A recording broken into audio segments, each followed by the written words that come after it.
President Trump's Middle East envoy and his son-in-law, Jared Kushner, has held a meeting with Hamas.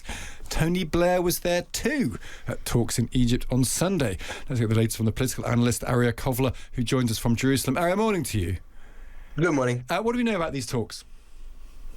Well, it seems like they've been put together pretty short notice after a couple of weeks ago, Hamas, this board of peace, this Trump creation, announced that Hamas was willing to disarm if Israel did certain things. Israel said, we don't trust Hamas to do its side of the deal.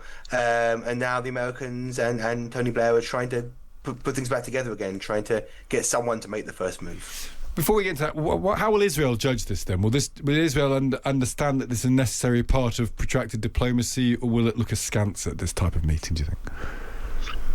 Well, look, this isn't any means the first meeting between Jared Kushner and Hamas. There have been a number of them, first to secure the ceasefire and release of hostages, and ever since then. Israel doesn't like it, but it's not new. It's a fact of life now.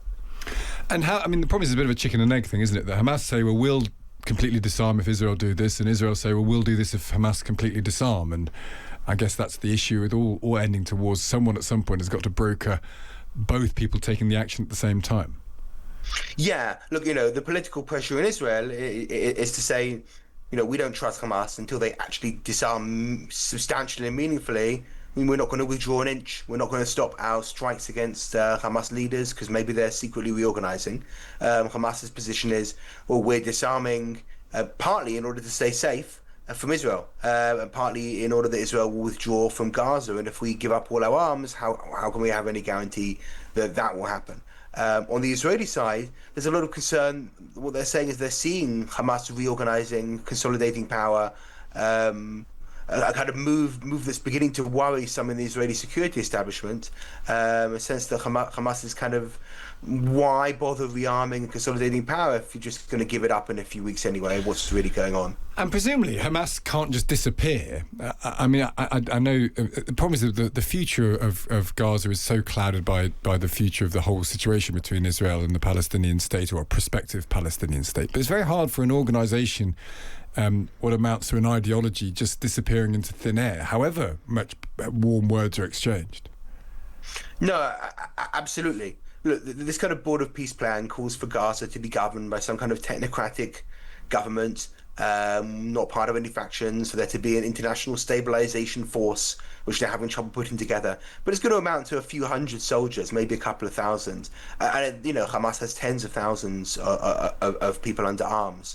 Even if it gives up its weapons, and no one's saying it's going to give up all its weapons, Hamas still wants to be the power behind the throne in Gaza. And that's what Israel's worried about.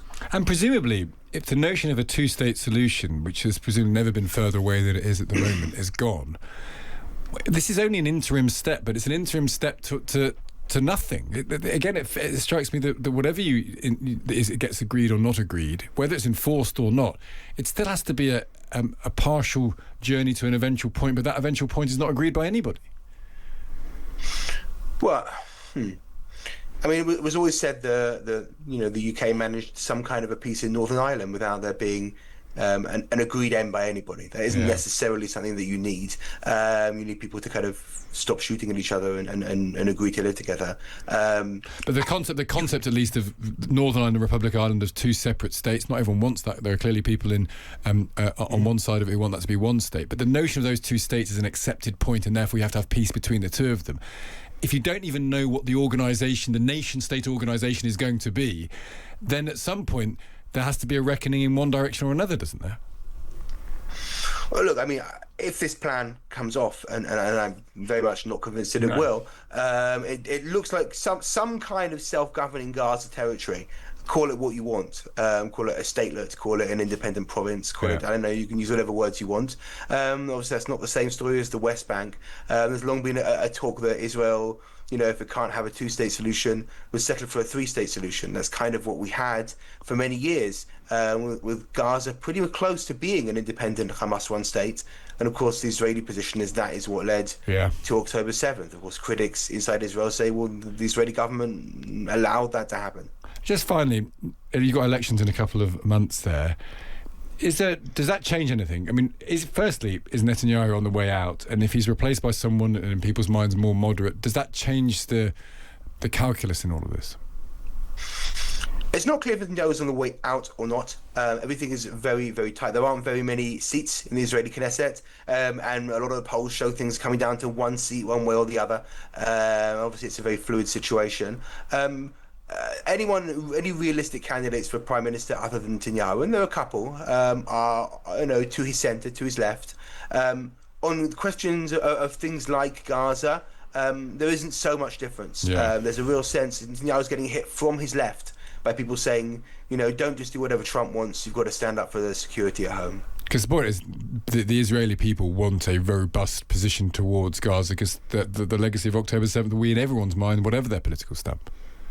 Absolutely. There's a real concern that, it seems like at some point Netanyahu did agree to this border peace plan to put out a little bit from some parts of the area Israel holds in Gaza to stop hitting Hamas leaders. And it caused a big political backlash from his left as much as his right.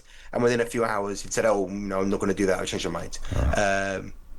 So we're still some at the point. I mean, the bottom line here is we're still somewhere away from any form of resolution in all of this. Yeah, absolutely, and it's hard to see how these pieces can come together. I'm looking at the details of this plan. It's talking about who's going to manage Gaza and reconstruction. All this stuff just seems at the moment a little bit like cloud cuckoo land until they can really deal with the question of Hamas. Yeah, Arieh, good to speak to you as ever. That's Arieh Kovler there, the political analyst from Jerusalem. Should we have a look at what else is going on in the Times and elsewhere this morning? On the front page of the paper, and we're going to get into this in more detail later, research from the Good Growth Foundation has found that nearly half of disability benefit claimants would trade up to £1,000 a year in payments for instead direct support services, so therapy, maybe healthy meals. Ministers are now looking at the proposals and considering them to swap out some financial payments for targeted care, physical aids, workplace assistance.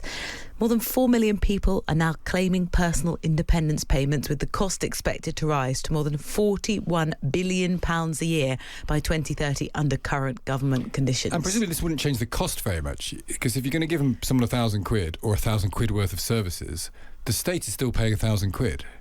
But maybe what the money's being spent on. You do, but it doesn't solve the bill problem. It might solve is the bill being misspent issue, which is either true or not true. But if the concern is we're spending £41 billion by 2030, spending it on things and then giving it to them is still spending it. Might therapy improve the lives of the people who are receiving the treatment, and therefore further down the line a greater chance of recovery or coming off benefits altogether? So for that's a fair point, but for that you'd have to think the system works, and whether people believe the system works is probably the key question in all of this.